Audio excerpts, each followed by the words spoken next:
Hello students, how are you? All well? Okay. Now the next theory of the chapter number 13 is nuclear energy. क्या होती है nuclear energy, कैसे मिलती है nuclear energy? तो nuclear energy जो मिलती है वो ड्यू टू न्यूक्लियस, मतलब कि न्यूक्लियस के अंदर से एनर्जी मिलती है, एनर्जी फ्रॉम न्यूक्लियस.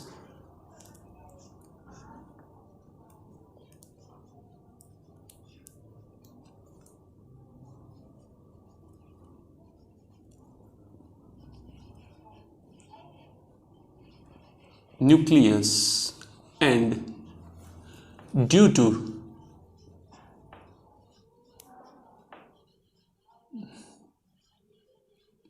nucleons, तो एग्जैक्टली जो न्यूक्लियर एनर्जी मिलती है वो दो टाइप की प्रोसेस से मिलती है. First is a fission process and other is fusion process. तो सबसे पहले ये समझते हैं what is fission and what is fusion.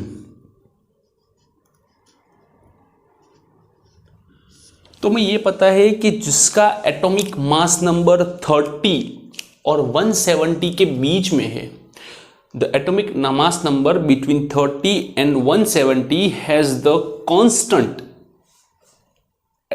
Constant binding energy, that's 8 MeV, above 8 MeV. लेकिन कुछ एलिमेंट ऐसे हैं जिसका एटॉमिक मास नंबर 170 से ज्यादा है, that's called heavy nucleus.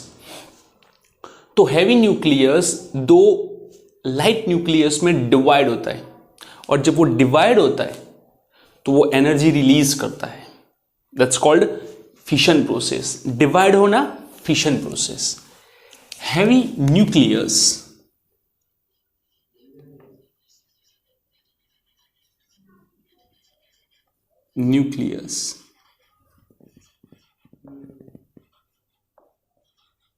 divide into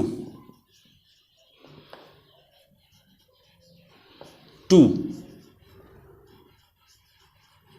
equal parts, two equal, not equal, almost equal,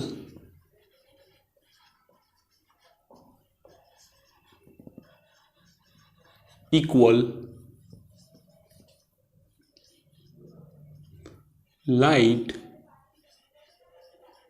nucleus, and it releases energy.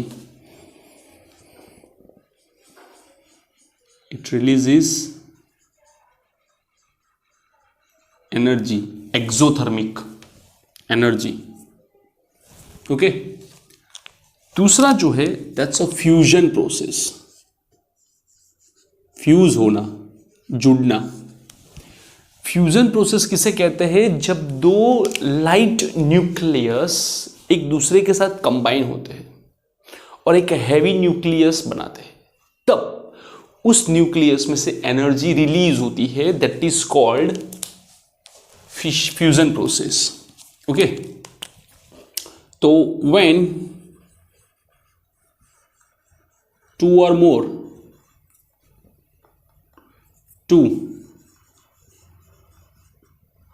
light nucleus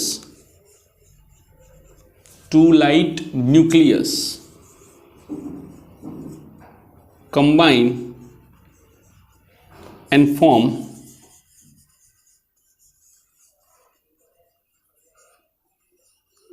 heavy nucleus is called fusion process. और यहां पे भी एनर्जी जो है वो रिलीज होगी, बट याद रखना कि फिशन प्रोसेस के लिए मुझे कोई ना कोई प्रोजेक्टाइल पार्टिकल चाहिए, मतलब कि कोई ऐसा पार्टिकल जो किसी के न्यूक्लियस में घुस के उस न्यूक्लियस को तोड़ सके, क्योंकि जब वो अंदर घुसेगा तो अपने साथ कुछ एनर्जी लेके जाएगा, और वो एनर्जी जब वो न्यूक्लियस को देगा, अंदर के न्यूक्लियॉन्स को मिलेगी, तब वो न्यूक्लियॉन्स वहां से ब्रेक हो जाएंगे और हमें दो अलग अलग न्यूक्लियस मिलेंगे, दो अलग अलग एलिमेंट्स मिलेंगे. बिकॉज यहां पे एक बात याद रखना कि जब न्यूक्लियर रिएक्शन होती है तो नए एलिमेंट्स बनते हैं। ओके, सबसे पहले चैडविक ने यह बताया कि neutron is based projectile particle. Chadwick suggested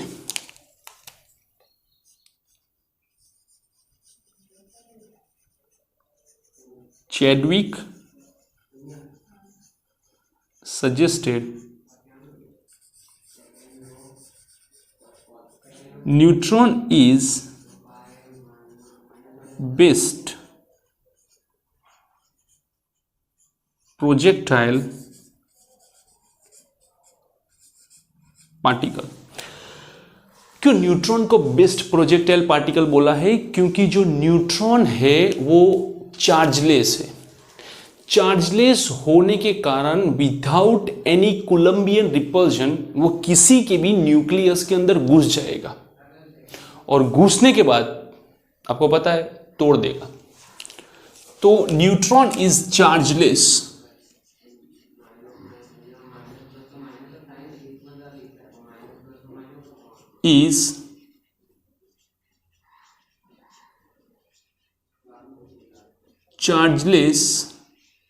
And enter in any nucleus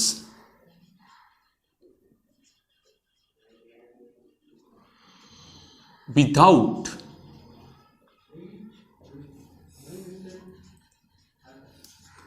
any reaction। तो कौन सी रिएक्शन है यहां पे? Columbian repulsion force. यहां पे कोलम्बियन रिपल्जन फोर्स लगेगा नहीं और वो किसी की भी न्यूक्लियस में इजीली एंटर करेगा और उस न्यूक्लियस को अनस्टेबल बनाएगा। और जैसे ही वो अनस्टेबल बनेगा दो टुकड़े में डिवाइड हो जाएगा। एक प्रोसेस देखते हैं। यूरेनियम 92 235 के अंदर एक न्यूट्रॉन भेजते हैं 01 से। वो यूरेनियम को 92 236 के अनस्टेबल न्यूक्लियस में कन्वर्ट करेगा और वहां से मुझे दो बेरिलियम 56 144 और क्रिप्टॉन 3689 के साथ और 3 न्यूट्रॉन रिलीज होंगे विथ सम एनर्जी। साथ में एनर्जी भी रिलीज होगी। तो ये प्रोसेस बनेगी पूरी कि जब आप यूरेनियम के अंदर एक न्यूट्रॉन डालोगे तो यूरेनियम 92 236 बनेगा, उसमें से बेरिलियम और क्रिप्टॉन बनेगा। हाँ, हर बार बेरिलियम और क्रिप्टॉन बने वो जरूरी नहीं है। क्यों? क्योंकि वो आप जो प्रोजेक्टाइल न्यूट्रॉन डाल रहे हो उसकी एनर्जी पे डिपेंड करता है। अगर उसकी एनर्जी प्लस माइनस होती है तो उस हिसाब से रिएक्शंस भी अलग अलग हो सकते हैं, नए एलिमेंट्स भी बन सकते हैं। जैसे कि एग्जांपल देखो, यूरेनियम 92 236 प्लस N01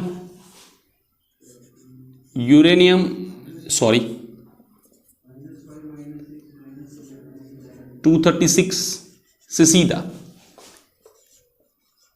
Sb और Nb, ठीक है, उसके साथ 4 न्यूट्रॉन और कुछ एनर्जी रिलीज करेगा।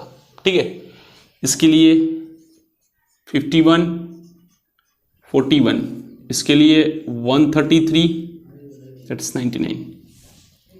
ओके, तो दूसरी प्रोसेस भी हो सकती है 92 235 plus N01 tends to uranium 236, xenon and strontium के साथ 2 न्यूट्रॉन विथ एनर्जी रिलीज होंगे।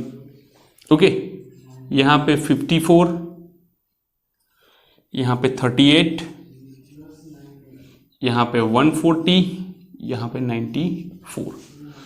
तो ऐसे प्रोसेस होती है और रिलीज होते हैं। एक बात याद रखना, ये जो रिलीज न्यूट्रॉन है वो न्यूट्रॉन बहुत ही ज्यादा फास्ट होते हैं। देखो पूरा न्यूट्रॉन के बारे में समझते हैं क्या होता है।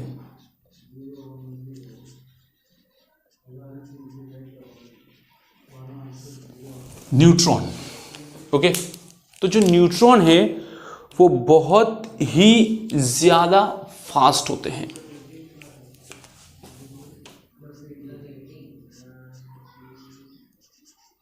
फास्ट न्यूट्रॉन, और फास्ट होने के कारण उनके पास जो एनर्जी होती है वो भी बहुत ही ज्यादा होती है। 2 MeV पर न्यूट्रॉन, 2 MeV पर न्यूट्रॉन की एनर्जी होती है। ओके, एक बात याद रखना, जब हम लोग कोल या कोई conservative petroleum, diesel, fuel use करते हैं तो उसके अंदर से हमें इलेक्ट्रॉन वोल्ट में एनर्जी मिलती है। किसमें मिलती है? इलेक्ट्रॉन वोल्ट में। लेकिन जब हम लोग न्यूक्लियर एनर्जी की बात करते हैं, then nuclear energy is in mega electric volt. मतलब कि कंजर्वेटिव सोर्स के कंपेयर में मुझे 10 लाख गुना ज्यादा एनर्जी मिलती है। मतलब कि अगर मैं 1 किलोग्राम यूरेनियम यूज करूं और सामने 10 लाख किलोग्राम कोल यूज करूं, तब जाके वो एनर्जी बैलेंस होती है। 1 किलोग्राम यूरेनियम के कंपेयर में 10 लाख किलोग्राम कोल यूज करना पड़ता है, तब जाके वो एनर्जी बैलेंस करती है। ओके, यहां पे ये न्यूट्रॉन बहुत ही फास्ट है। तो यहां पे एक बात क्लियर है, साइंटिस्ट ने ये प्रूव किया है कि अगर इतनी स्पीड से कोई न्यूट्रॉन आता है और वो किसी के भी न्यूक्लियस में घुसा तो वो डेफिनेटली ब्लास्ट करवाएगा। क्यों? क्योंकि यहां पे जो हम लोग भेज रहे हैं वो बहुत ही छोटी एनर्जी के साथ भेजते हैं, फिर भी यहां पे मुझे फिशन प्रोसेस मिलती है। 2 पार्ट होते हैं और एनर्जी रिलीज होती है, और कितनी होती है वो मैं बाद के टॉपिक में आपको बताता हूं। तो यहां पे 2 MeV मतलब कि आप जो भेज रहे हो उससे शायद 1 करोड़ गुना ज्यादा एनर्जी है। 1 करोड़ गुना ज्यादा एनर्जी। अगर उस एनर्जी के साथ ये किसी के भी न्यूक्लियस में घुसा तो सारे के सारे न्यूक्लियॉन्स को ही सेपरेट करेगा, और पर न्यूक्लियस मुझे यहां पे 200 MeV एनर्जी मिलती है। 200 MeV, सोचो कितनी ज्यादा होती है, बहुत ही ज्यादा। वो एनर्जी के साथ ये ब्लास्ट करवाएगा। क्या करवाएगा? ब्लास्ट करवाएगा। तो ये जो न्यूट्रॉन है that's responsible for the blast. इसलिए मुझे स्लो करना पड़ता है, इसे स्लो डाउन में डालना पड़ता है। और कितना स्लो डाउन पता है आपको? 2 MeV से सीधा 0.04 इलेक्ट्रॉन वोल्ट, और ये होता है थर्मल न्यूट्रॉन।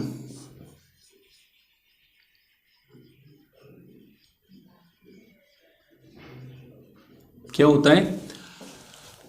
थर्मल न्यूट्रॉन होता है, जो कि मुझे स्लो डाउन करना पड़ता है। और स्लो डाउन करने के लिए हम मॉडरेटर्स का यूज करते हैं। ऐसा ही स्लो नहीं होता है, मॉडरेटर का यूज करना पड़ता है। मॉडरेटर जो होते हैं उसमें कौन कौन आते हैं? तो जनरली मॉडरेटर के अंदर वाटर होता है, चिल्ड वाटर, या तो हैवी वाटर, या तो ग्रेफाइट, या तो बेरिलियम। इनमें से कुछ भी होता है जो कि इस न्यूट्रॉन को कूल डाउन करता है, न्यूट्रॉन की एनर्जी को नीचे लाके रखता है, वरना ये न्यूट्रॉन टूट जाएंगे। आपको पता है कितने न्यूट्रॉन्स रिलीज होते हैं?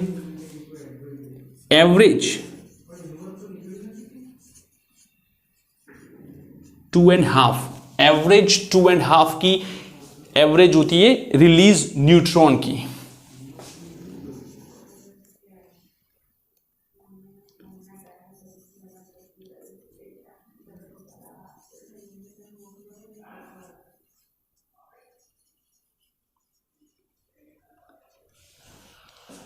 To and half neutron release होते हैं, लेकिन 2.5 को कैलकुलेट करना मुश्किल होता है, इसीलिए हम लोग इस 2.5 की जगह पे सिर्फ 3 न्यूट्रॉन्स डालते हैं।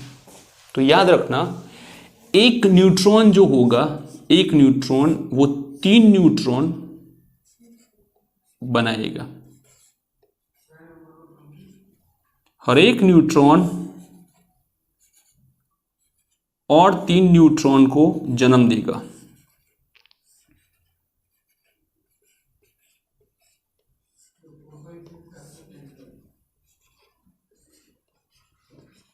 वैसे भी यहां से भी हर एक न्यूट्रॉन और 3 न्यूट्रॉन को जन्म देगा। That's called chain reaction.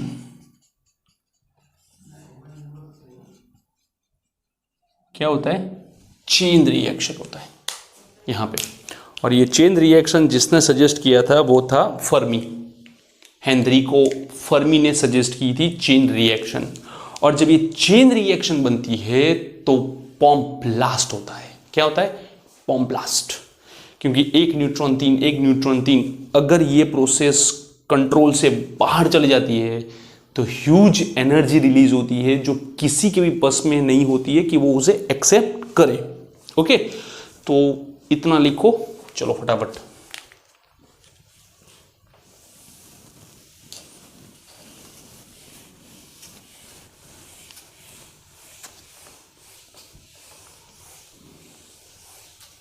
Okay,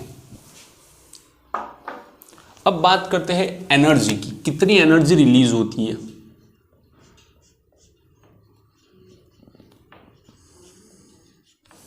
तो यहां पे पर प्रोसेस पर न्यूक्लियस 200 MeV एनर्जी रिलीज होती है। 200 MeV पर nucleus in single reaction.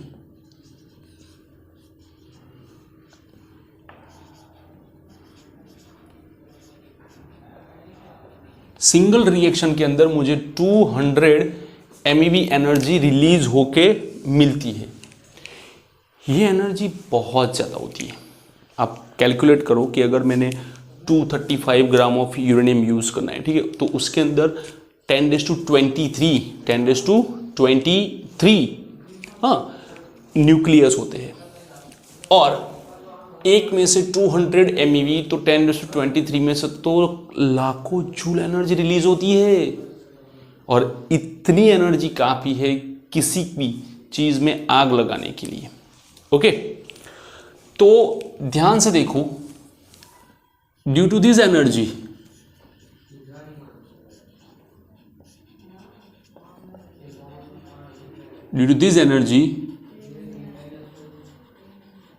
temperature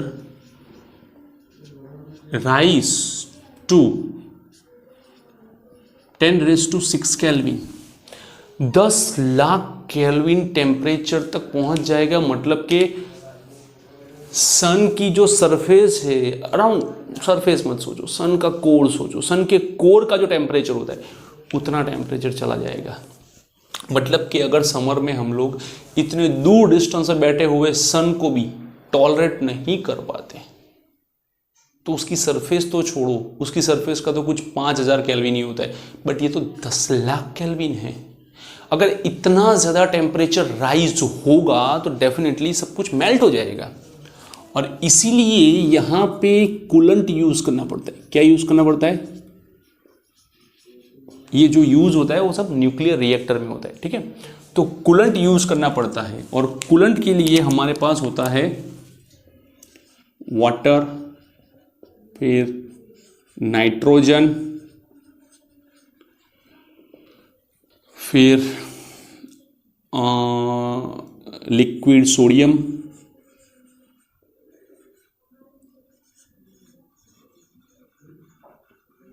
okay, तो ये सब होता है। क्लियर?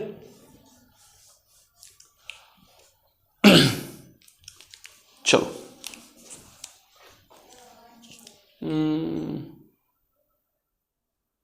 ओके,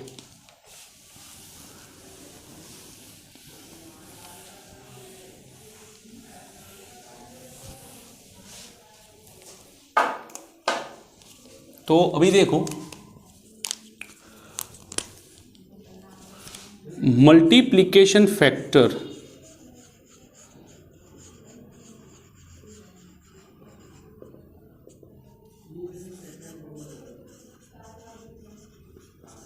के, सो के मीन्स यहां पे हमने एक न्यूट्रॉन डाला था और 3 न्यूट्रॉन निकाले थे, एक न्यूट्रॉन डाला था 4 निकले थे, एक डाला था 2 निकले थे। That's are emerging neutron, that's are incident neutron. Okay, that is new generation neutron, that is proceeding generation neutron. तो new generation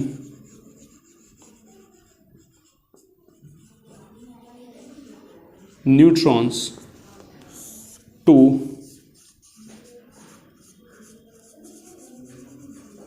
proceeding generation neutrons का जो रेशियो होता है that is called multiplication factor, that is called multiplication factor के।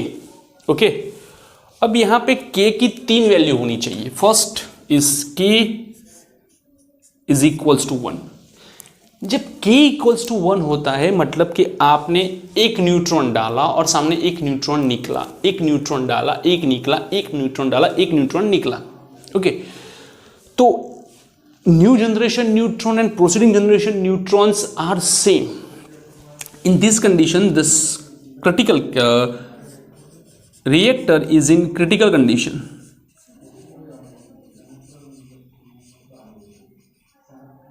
Okay, so new gen neutron is equals to proceeding gen neutron.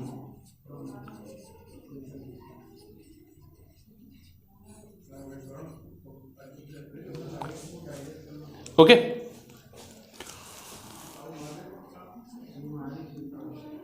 k is less than 1 मतलब ratio जो है वो 1 से छोटा हो जाएगा, मतलब कि नीचे की वैल्यू बढ़ जाएगी। मतलब अगर आप प्रोसीडिंग न्यूट्रॉन में 1 डाल रहे हो तो सामने 1 नहीं मिलता है आपको, यहाँ पे आपने 2-3 डाले और सामने 1-2 मिलता है। 10-20 डाले, यहाँ पे 3-4 मिलते हैं। तो अगर ऐसी कंडीशन होती है तो ये आपकी सब क्रिटिकल प्रोसेस हो जाएगी, सब क्रिटिकल कंडीशन हो जाएगी, जिसके अंदर न्यूक्लियर रिएक्टर स्लो डाउन होगा और स्लो डाउन होते ही न्यूक्लियर रिएक्टर स्टॉप हो जाएगा। तो ये होगी आपकी सब क्रिटिकल कंडीशन।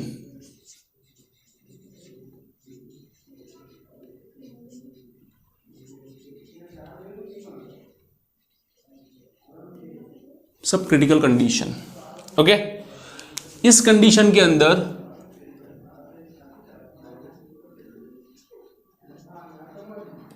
न्यूक्लियर रिएक्टर जो है वो स्लो डाउन होगा और धीरे धीरे nuclear reactor will stop, nuclear reactor will stop और सब कुछ बंद हो जाएगा, शट डाउन। इसीलिए शट डाउन ना होने पाए, इसीलिए ये रेशियो 1 से कम कभी नहीं होना चाहिए। K is greater than 1, that is called super critical process.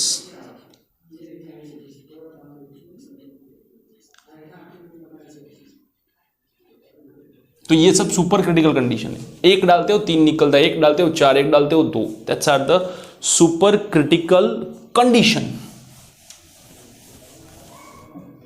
Okay, और सुपर क्रिटिकल कंडीशन जब होती है तो यहां पे that's blast is possible. Blast हो सकता है, बूम। क्यों?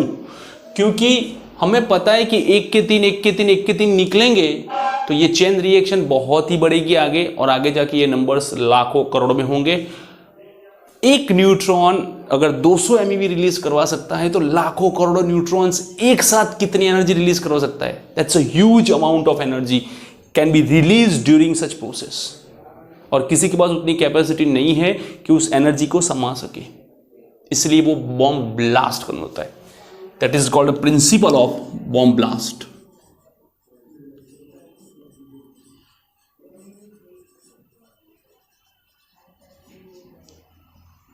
तो क्वेश्चन आएगा कि सर अगर ऐसा हो गया तो हम क्या करेंगे? तो हम क्या करेंगे? सेल्फ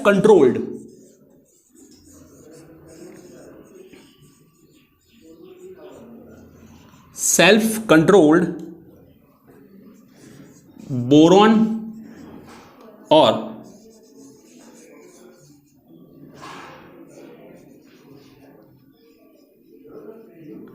कैडमियम रॉड्स का यूज करेंगे। Self control boron and cadmium rods are used to absorb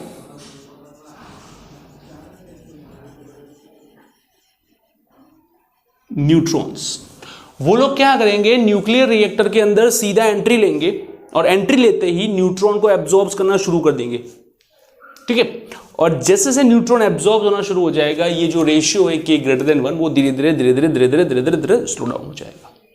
मतलब कि ये न्यूट्रॉन रिएक्टर नहीं कर पाएगा क्योंकि इसका एब्जॉर्प्शन हो जाएगा, ये रिएक्शन नहीं कर पाएगा, इसका एब्जॉर्प्शन हो जाएगा। तो ये करेगा 3 देगा, 3 में से 2 का एब्जॉर्ब करेगा, 1 वापस दे देगा। मतलब कि एक लेवल तक उसका एब्जॉर्प्शन चलता है। जैसे ही प्रोसेस K=1 होती है फिर भी वो एब्जॉर्ब करता रहेगा, और जैसे ही कंडीशन K<1 हो जाएगी वो रॉड बाहर आ जाएंगे। बोला ना मैंने, सेल्फ कंट्रोल रॉड है ये। तो वो रॉड बाहर आ जाएंगे, बाहर आने के बाद वापस से यहां जाएंगे तो वो इंसर्ट होंगे, और जैसे ये इंसर्ट होना शुरू हो जाएंगे K=1 देन K<1। ओके, तो ये कंटिन्यूअस पूरी प्रोसेस है और ये प्रोसेस चलती जाएगी। ओके, तो इस प्रोसेस के अंदर हमें ये ध्यान रखना है कि कहीं ब्लास्ट ना हो, ठीक है। तो ये जो 3 टॉपिक है वो 3 टॉपिक न्यूक्लियर फिशन प्रोसेस के अंदर कुछ डिस्टर्बेंस क्रिएट करती है, ठीक है। और उसके सॉल्यूशंस भी हमारे पास है। कूलेंट यूज कर सकते हैं, मॉडरेटर यूज कर सकते हैं, सेल्फ कंट्रोल रॉड यूज करके हम उसको बैलेंस करवा सकते हैं। ओके, तो ये है। अब देखते हैं कि न्यूक्लियर रिएक्टर में क्या होता है। एक्चुअली ये न्यूक्लियर रिएक्टर की ही प्रोसेस थी, लेकिन थोड़ा बहुत अगर टॉपिक पूरा देखें तो उसमें कहीं ना कहीं मुझे इंट्रोड्यूस करना पड़ेगा कि न्यूक्लियर रिएक्टर के अंदर यूरेनियम, थोरियम, प्लूटोनियम जैसे रेडियो एक्टिव एलिमेंट यूज होते हैं। कौन? Uranium, thorium, plutonium.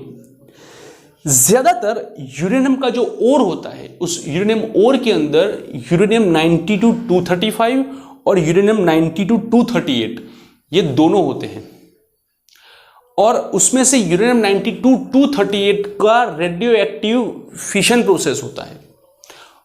उसमें से मुझे ये पूरी एनर्जी मिलती रहेगी। एक प्रोसेस है, दिखाता हूं मैं आपको। यूरेनियम 92-238 उसके अंदर मैं एक न्यूट्रॉन डालूंगा और वो बनेगा यूरेनियम 92-239। अब ये अनस्टेबल है। अनस्टेबल यूरेनियम जो है वो एक इलेक्ट्रॉन एमिट करेगा, बीटा माइनस एमिशन, साथ में एंटी न्यूट्रिनो, और बनाएगा नेपच्यूनियम। That's 92-239, sorry 93-239। फिर से यही नेपच्यूनियम जो होगा 93-239 वो वापस से एक बीटा एमिशन करेगा, minus beta, anti neutrino release करेगा, और यहां से मिलेगा मुझे प्लूटोनियम 94-239 प्लूटोनियम हमें मिलेगा। ओके, तो ये जो पूरी प्रोसेस है उसके अंदर से मुझे कंटिन्यूसली प्लूटोनियम मिलेगा, और वापस से यही प्लूटोनियम का हम लोग फिशन प्रोसेस में डालेंगे। ओके और ऐसे करके हम लोग सिर्फ इसका पानी गर्म करने के लिए यूज करेंगे, सिर्फ पानी गर्म करने के लिए और कुछ नहीं। ओके और पानी गर्म होने के बाद उसकी जो स्टीम बनती है वो टरबाइन पे जाती है। तो सिंपल थर्मल पावर स्टेशन के अंदर कोल गर्म होके स्टीम बनाता है, यहाँ न्यूक्लियर एनर्जी में से स्टीम बनती है, लेकिन टरबाइन जो है वो तो स्टीम से ही चलता है, किसी से भी होना हो कोई फर्क नहीं पड़ता है। ओके तो न्यूक्लियर रिएक्टर अच्छा है लेकिन डेंजरस है। थर्मल रिएक्टर जो है वो अच्छा है लेकिन पॉल्यूटेड है, बहुत ही ज़्यादा पॉल्यूशन उसमें से मिलता है मुझे, और प्रोसेस वेरी स्लो, बहुत ही ज़्यादा स्लो है, जबकि ये प्रोसेस बहुत ही ज़्यादा फास्ट है। ओके इसलिए हम लोग अभी यहाँ यूज़ करते हैं कि भाई maximum to maximum nuclear reactor use हो, लेकिन अगर प्रॉपर्ली यूज़ नहीं हुआ ना तो ब्लास्ट होगा।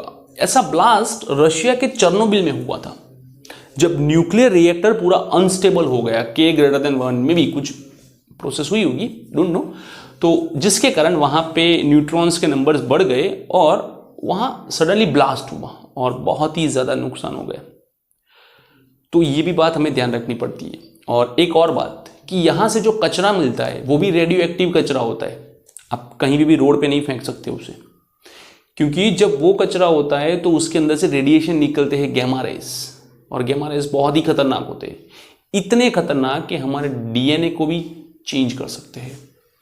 तो इसीलिए यहाँ पे एक और हज़ार्ड है कि भाई इसको यूज़ करके फेंके कहाँ, इसका कचरा कहाँ डालें और इसके रेडिएशन को कैसे रोका जाए। तो ये था आपका न्यूक्लियर एनर्जी का topic. I hope you enjoy. If you enjoy, like and comment. Thank you for watching this video.